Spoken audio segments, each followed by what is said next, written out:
राजस्थान की रेतीली धरती पर बसा था एक ऐतिहासिक गांव रावतगढ़।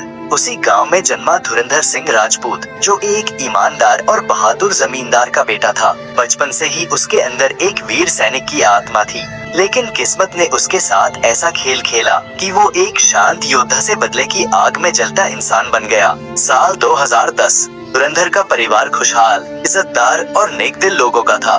गांव में उनकी इज्जत किसी राजा जैसी थी। लेकिन रावतगढ़ में एक और ताकतवर जमींदार था, क्रांत सिंह।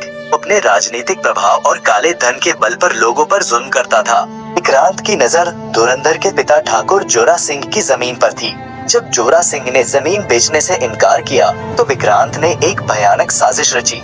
एक रात एक धमाके में धुरंधर के माता पिता और 2 भाई मारे गए। केवल धुरंधर जिंदा बचा और जलते हुए घर के मलबे में जमीन पर गिरा चिल्ला रहा था, बेटर दैन, यह खून का बदला है। विक्रांत सिंह, मैं लौट कर आऊंगा।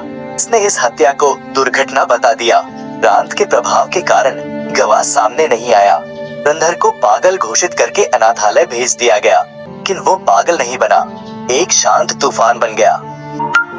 10 साल बाद साल 2020, अब धुरंधर एक माहिर इन्वेस्टिगेटर और रियल एस्टेट एजेंट बन चुका था।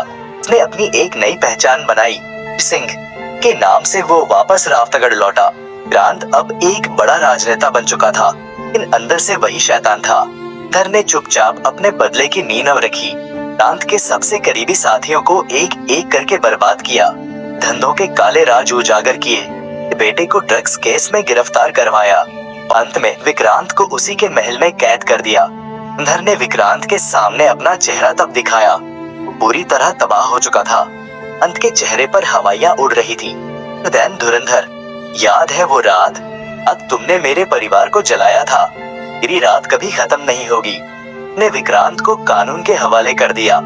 इसके सामने जाकर कहा, क्रैन, मैंने कोई जुर्म नहीं किया, इंसाफ किया है।